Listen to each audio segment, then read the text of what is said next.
Ya, baik, mulai aja ya.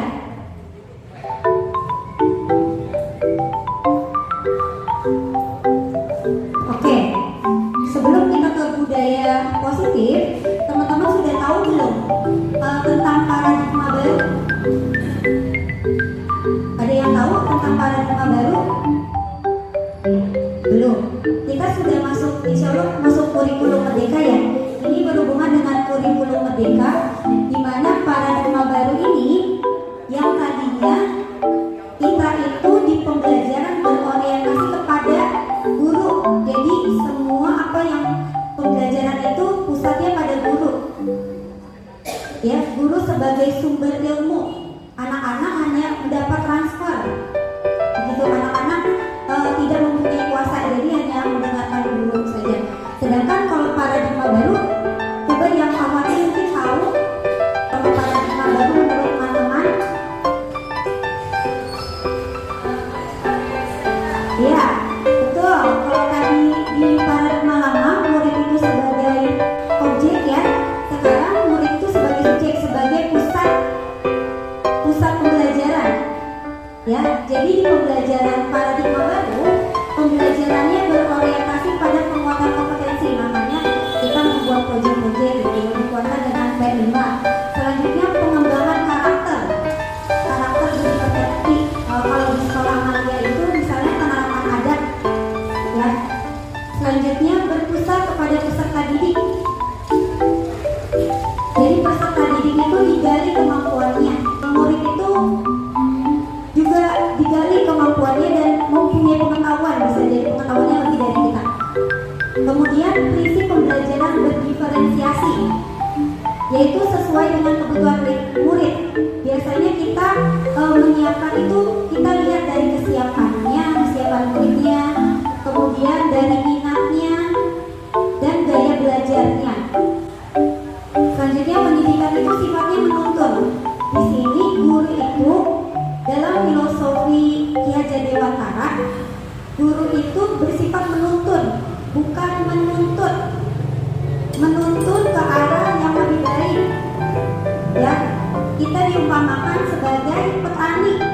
Kalau petani itu orang menanam jagung, ya, teman-teman bisa nggak memberikan cara merawat jagung dengan tanaman lainnya? Misalnya tanaman jagung, tapi cara merawatnya tanaman padi kan berbeda ya. Jadi di sini di filosofi menurut Ki Hajar Dewantara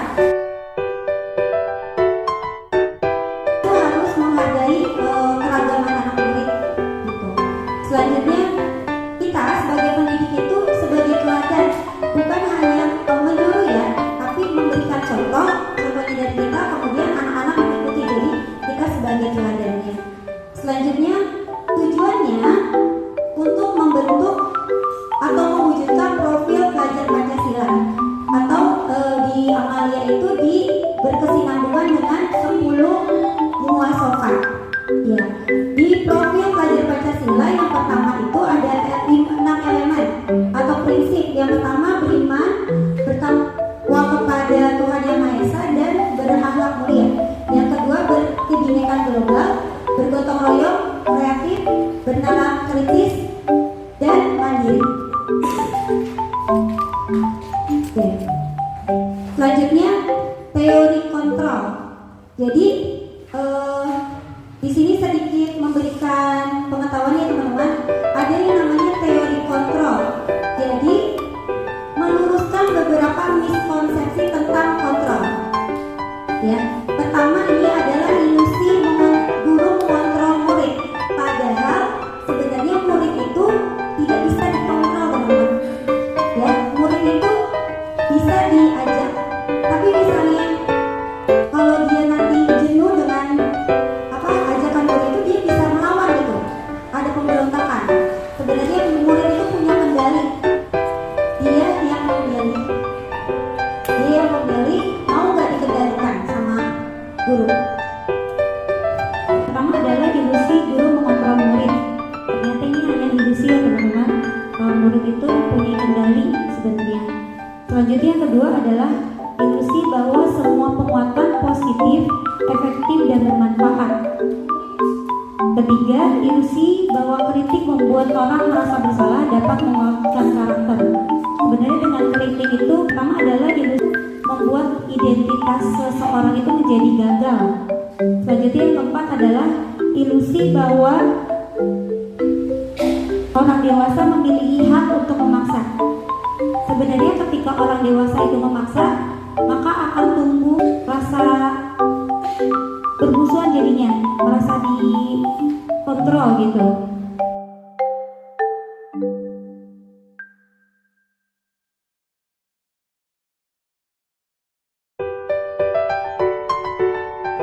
Oke, selanjutnya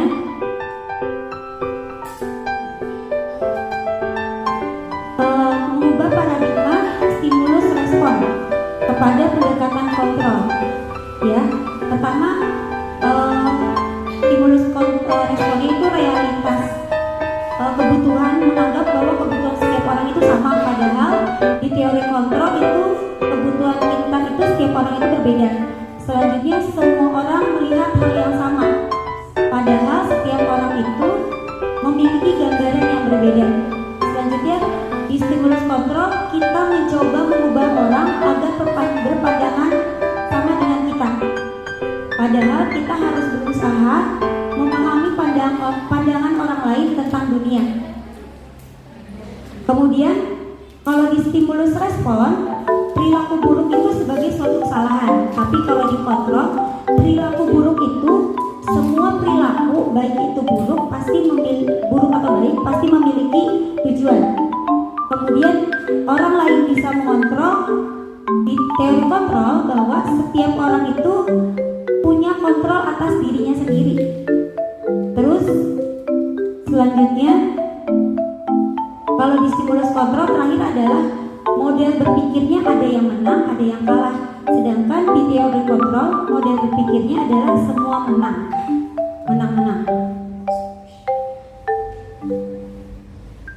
Selanjutnya apa itu budaya kontrol? Budaya positif. Budaya positif adalah suatu lingkungan positif yang terdiri dari warga sekolah yang di dalamnya saling mendukung, saling belajar, saling bekerja sama sehingga tercipta kebiasaan baik. Dan kebiasaan baik itu akan tumbuh menjadi sebuah karakter di dalam sekolah, dan karakter itu akan membentuk suatu budaya yang dinamakan budaya positif. Budaya positif ini bisa diwujudkan dengan menerapkan konsep inti, yaitu kita nanti akan mengenal disiplin positif, memahami motivasi perilaku manusia yang berkaitan dengan hukuman, penghargaan, kemudian posisi kontrol restitusi, pembuatan keyakinan sekolah atau kelas, dan penerapan segitiga restitusi dalam menyelesaikan masalah. Apa disiplin positif? Disiplin positif itu penerapan disiplin kepada anak yang mengajarkan tanggung jawab dengan terhadap apa yang dilakukan berdasarkan nilai-nilai kebajikan. Kalau di sini belajarnya nilai-nilai kebajikan, sebenarnya nilai-nilai kebajikan itu sama seperti aturan adab, ya. Ataupun kalau di kurikulum merdeka itu 10 profil pelajar Pancasila, kalau di sekolah 10 karakter pribadi muslim, itu nilai-nilai kebajikan. Kemudian kalau disiplin positif itu, jadi anak-anak tuh dari dalam dia menyadari motivasi intrinstiknya dari dalam, bukan dari luar. Kalau di luar itu berdasarkan paksaan ataupun misalnya berdasarkan hadiah atau penghargaan, itu yang dari luar. Ini motivasi perilaku manusia ada 3. Pertama, manusia berperilaku untuk menghindari ketidaknyamanan, artinya takut dihukum.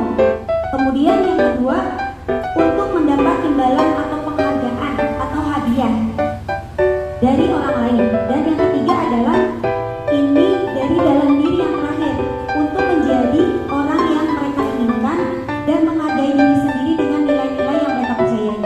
Kalau 2 yang ke depan ini adalah motivasi ekstrinsik atau dari luar, sedangkan motivasi yang terakhir ini adalah motivasi yang terbangun dari dalam diri individu itu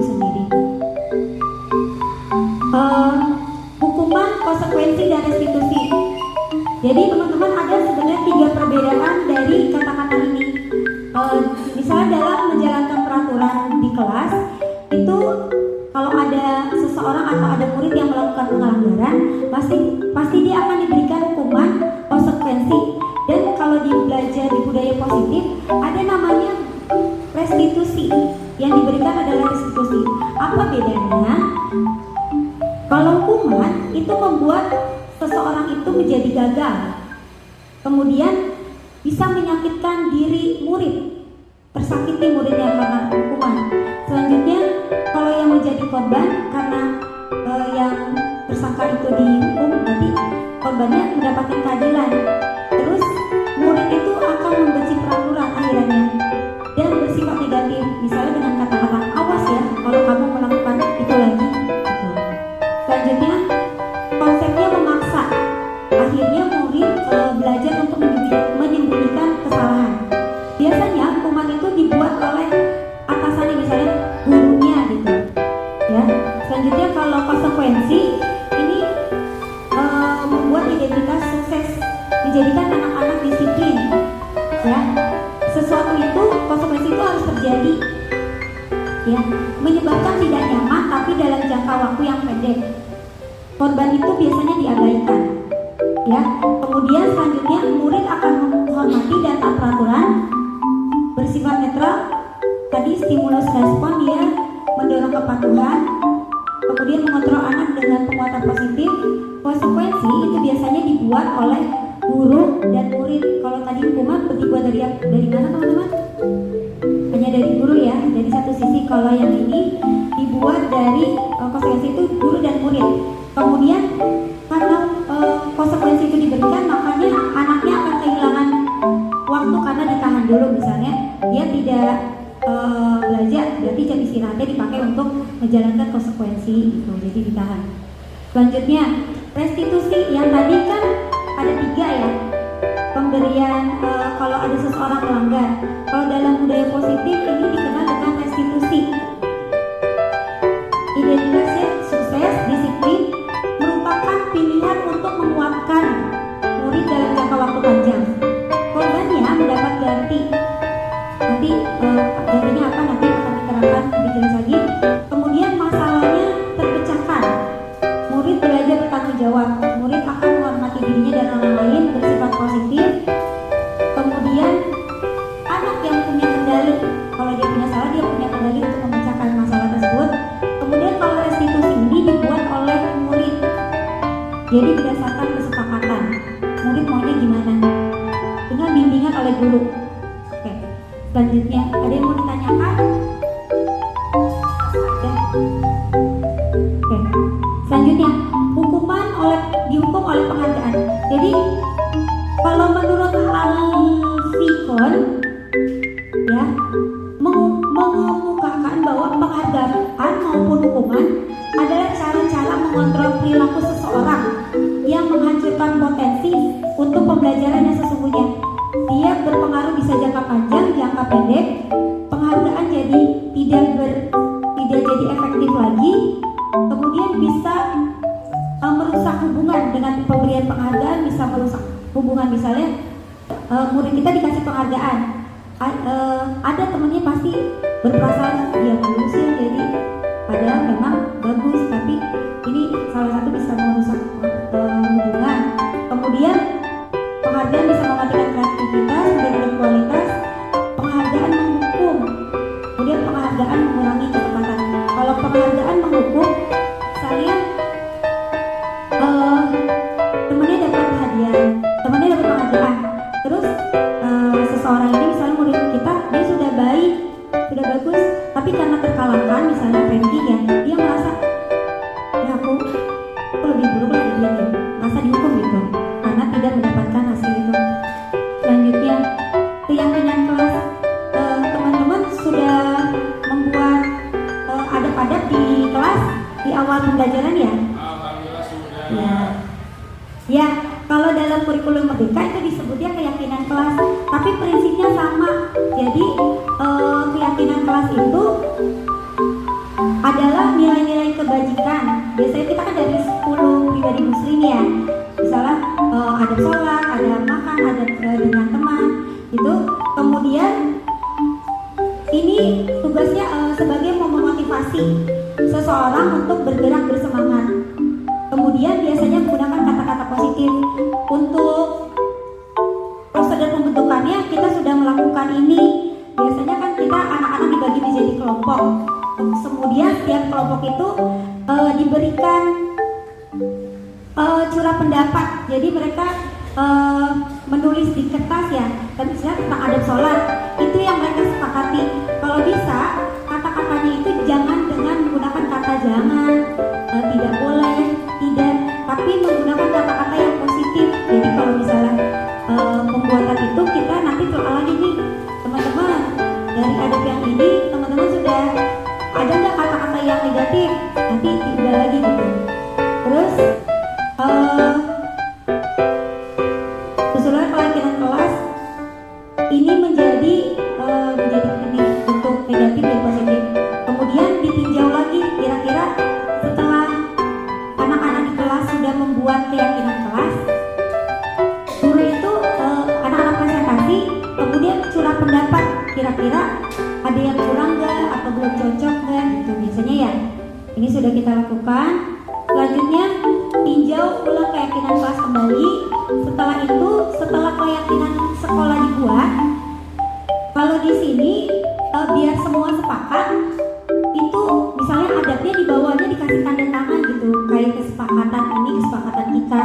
Jadi kalau keyakinan kita di kelas, kalau ada yang melanggar berarti tadi diberikan apa? Hukuman, konsekuensi apa restitusi? Ya, diberikan restitusi. Nanti mengenai restitusinya nanti akan dijelaskan. Kemudian setelah ditandatangani itu ditempel di kelas supaya guru murid itu bisa melihat. Tuh.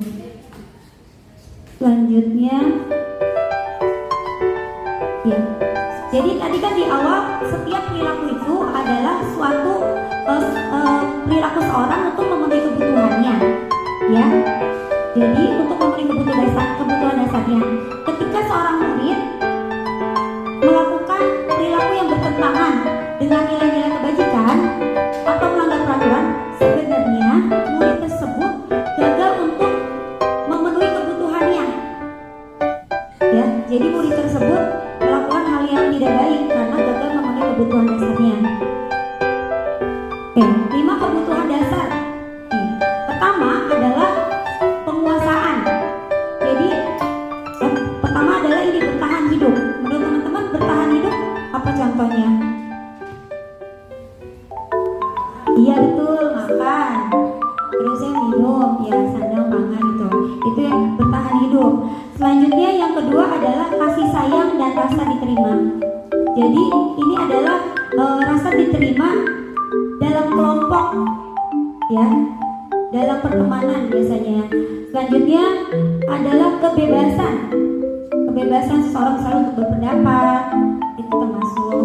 Kemudian selanjutnya kesenangan. Misalnya di kelas anak mau pakai cara ini saja untuk menyelesaikan masalah. Itu salah satu untuk mewadahi kebutuhan dasar dari murid. Selanjutnya yang terakhir adalah penguasaan. Anak merasa diakui tentang kemampuannya. Ya. Selanjutnya, kalau dunia berkualitas ini, dia sama seperti kebutuhan dasar, tapi dia itu gambaran bayangan dari anak murid. Misalnya berisi orang-orang atau hal-hal yang apa saja yang terbaik dalam hidupnya. Misalnya kalau usahanya baik, mungkin dia berkualitasnya idolanya gitu. Idolanya orang yang baik terhadap dia misalnya. Selanjutnya kalau kebutuhan dasar itu kan bersifat umum. Jadi misalnya bapak-bapak kebutuhan dasarnya umum, misalnya butuh makan juga, butuh minum juga.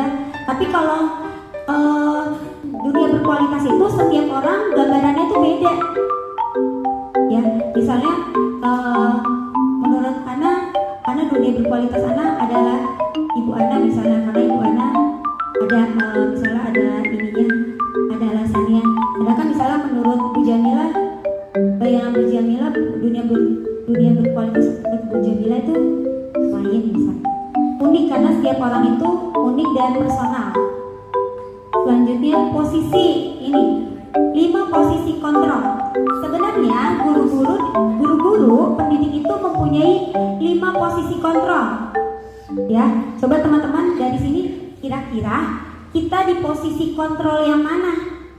Yang pertama adalah penghukum, yang kedua adalah pembuat merasa bersalah, yang ketiga adalah teman, yang kelima pemantau, yang keempat pemantau, yang kelima adalah manajer. Kalau penghukum biasanya seseorang itu menggunakan hukuman fisik dan verbal, ya. Biasanya menekan, dia senantiasa mengatakan bahwa sekolah memerlukan sistem atau alat yang lebih menekan murid-murid lebih baik lagi. Penghukum biasanya ada suaranya tinggi, kemudian matanya melotot, jarinya menunjuk.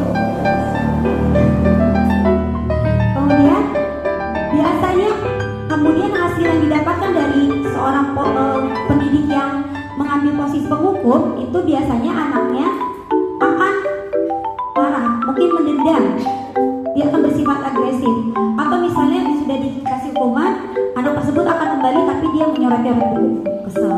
Atau misalnya di anak yang lebih besar, misalnya kalau udah bisa tingkat yang tinggi ini mah ya, lihat motor atau mobil bapak ibunya karena dia kesal, dia gores gitu. Itu kan. Selanjutnya, kalau pembuat rasa bersalah, biasanya gurunya malah posisinya bersuaranya lembut, ya. Guru bersuara lembut, kemudian menggunakan keheningan, ya, membuat orang lain tidak nyaman dan merasa rendah hati, rendah diri. Kemudian di posisi ini murid biasanya akan merasa dirinya buruk, ya, murid merasa tidak berharga, telah mengecewakan orang-orang yang disayangnya. Kemudian pembuat merasa bersalah itu biasanya suaranya memelas, halus, sedih, kemudian mendekati anak. Contohnya bisa gini, masa sih kamu tega banget sama ibu? Atau iya, ini kan tadi udah capek, masa kamu kedengerin sih, gitu banget gitu. Itu pembuat rasa bersalah. Itu ya. Kemudian teman, posisi guru sebagai teman. Ini dia tidak menyakiti murid, namun berupaya mengontrol murid melalui persuasi, membujuk ya, misalnya. Kemudian posisi teman itu bisa negatif, bisa positif. Kalau positif akan terjalin hubungan yang baik antara guru sama murid. Tapi kalau negatif membuat murid itu jadi tidak mandiri. Dikit-dikit gurunya gitu. Kalau gurunya nggak masuk dia nggak mau gitu. Kemudian biasanya posisi teman ini suaranya ramah, akrab, kemudian bercanda, bahasa tubuhnya merapat pada murid, terusnya tersenyum jenaka. Ya, selanjutnya pemantau. Posisi keempat adalah posisi guru sebagai pemantau yang mengawasi. Pemantau ini bertanggung jawab atas perilaku yang diawasi, memisahkan hubungan pribadi dengan murid. Biasanya menggunakan catatan atau menggunakan peraturan untuk mengingatkan murid. Misalnya dengan cara kamu tahu nggak peraturannya apa? Gitu. Biasanya dengan mengungkit apa yang menjadi peraturan di sekolah. Kemudian hasilnya siswa tersebut harus memahami konsekuensi yang dia terima atas kesalahannya. Kemudian murid tidak nyaman karena harus menjalankan konsekuensi. Terus kemudian guru itu kalau pemantau, ketika murid itu diberikan konsekuensi, si guru itu tidak boleh kemana-mana, artinya memantau apakah murid tersebut menjalankan konsekuensi yang dibuat. Dan terakhir adalah manajer.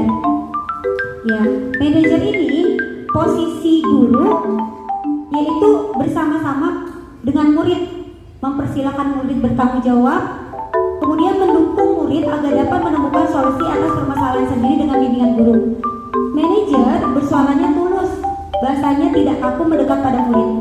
Di posisi ini, murid akan menjadi pribadi yang mandiri, kemudian merdeka bertanggung jawab atas segala perilaku dan sikapnya.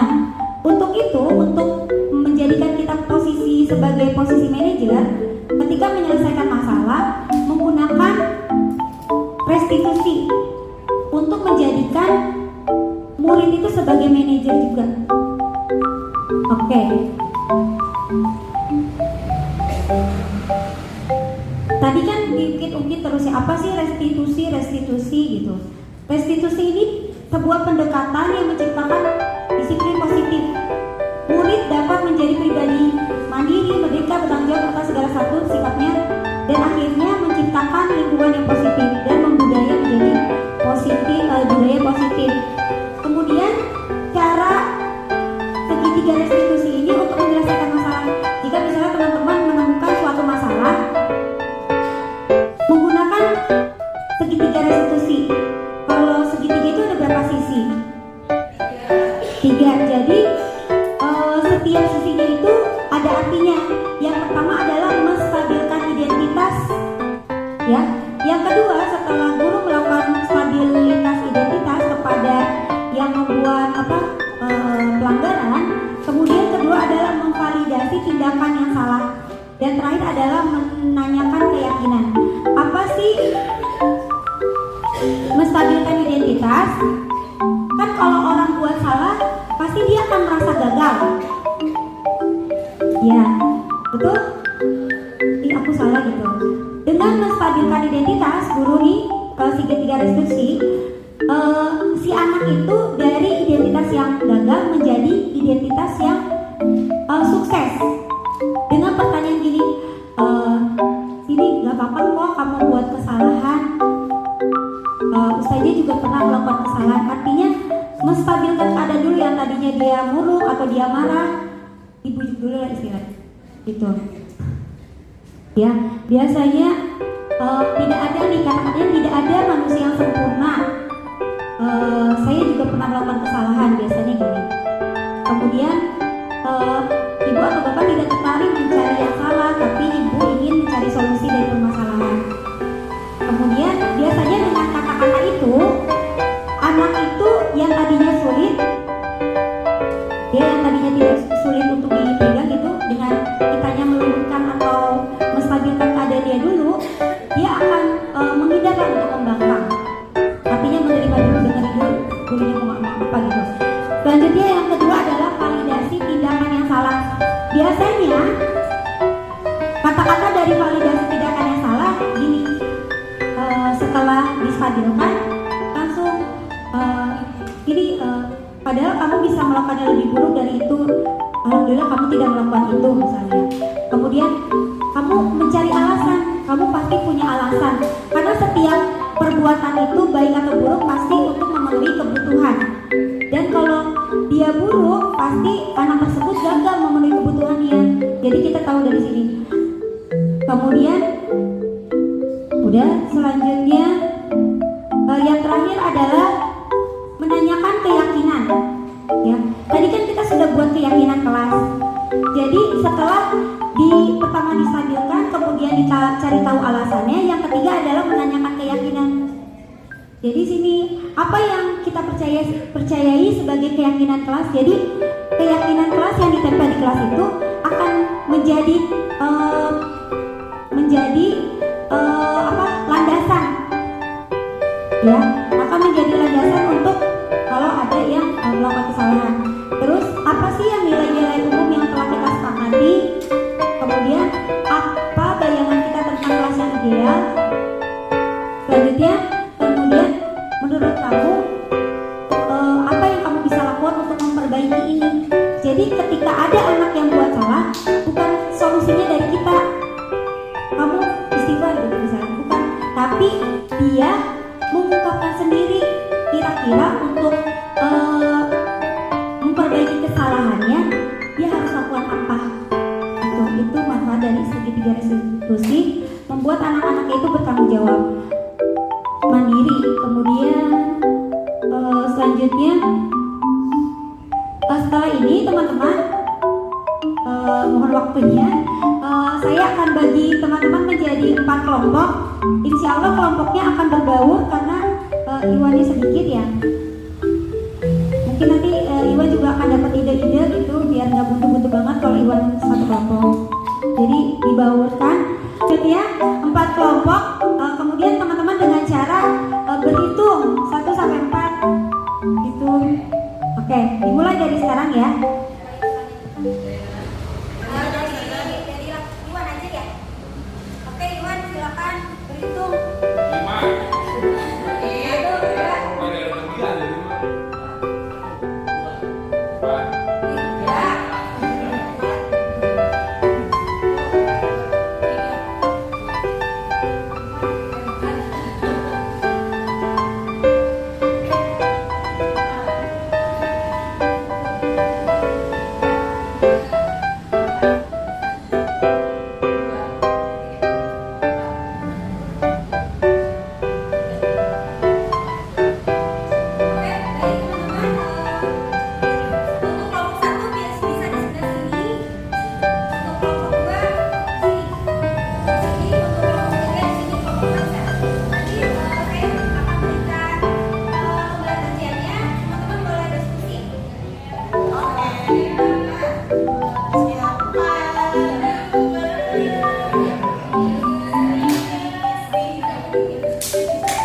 membuat kesalahan, yaitu dia bertengkar yang akhirnya membuat 3 kancing teman yang lainnya itu terlepas.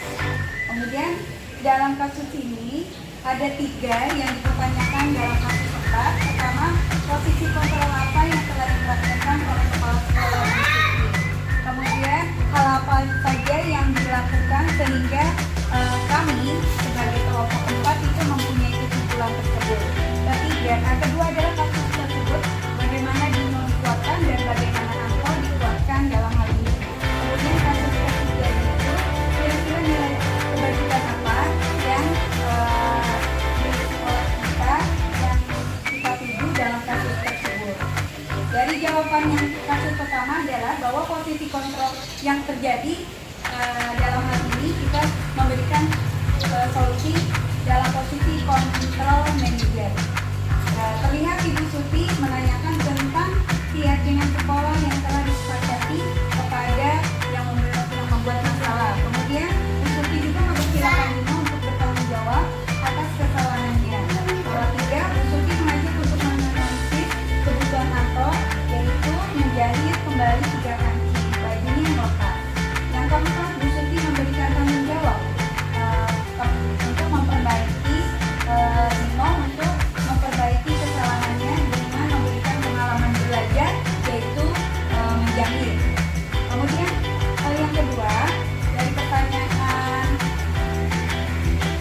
bagaimana Dino dikuatkan dan bagaimana aku dikuatkan oleh Bu Suti, yaitu Dino dikuatkan oleh Bu Suti untuk bisa bertanggung jawab dengan cara diajarkannya untuk menjahit. Kemudian aku dikuatkan oleh Bu Suti dengan menanyakan pendapatnya tentang hal apa saja yang bisa dilakukan Dino untuk memperbaiki kesalahannya. Kemudian kasus ketiga, kira-kira nilai kebajikan sekolah apa yang dituju dalam kasus ini yang kita ambil adalah bahwa kita mengambil keyakinan di sekolah kita perihal tanggung jawab, saling memaafkan, dan memberi kesempatan kepada siswa untuk mengungkapkan pendapatnya dalam hal ini keberanian. Demikian dari kelompok 4, kembalikan kepada Ustazah Nia. Kemudian nanti yang disampaikan berikutnya disampaikan oleh Ustazah Yani. Silakan Ustazah Yani.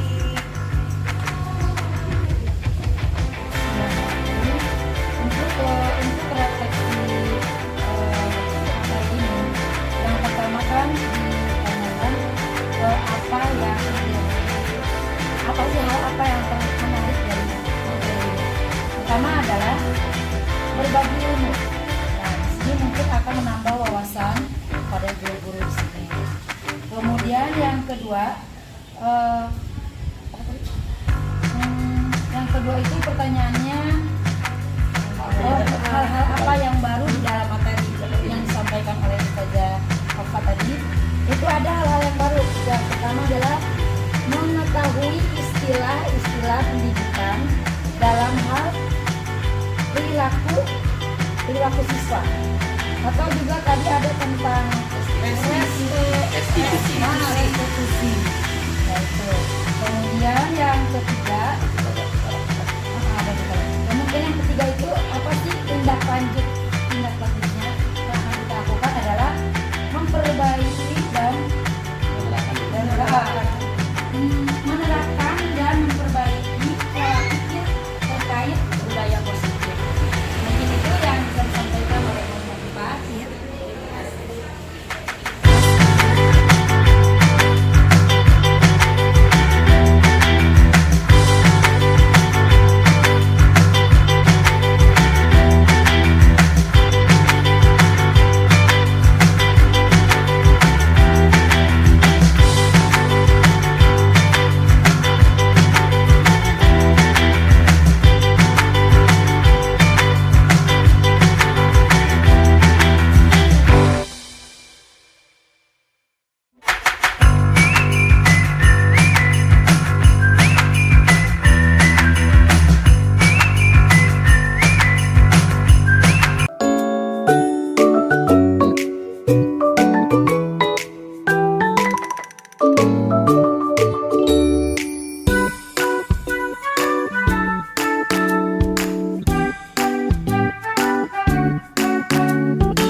berdoa dulu sebelum belajar, memperhatikan guru saat guru mengajar dan menerangkan. Kemudian tidak bicara ketika guru sedang menerangkan. Kemudian mengerjakan tugas dengan baik. Oke baik teman-teman, ini adalah 4 kesepakatan keyakinan yang teman-teman sudah buat. Ya, semoga keyakinan ini kita akan sepakati bersama-sama menjadi sebuah keyakinan kuat dan menjadikan teman-teman lebih mandiri, bertanggung jawab terhadap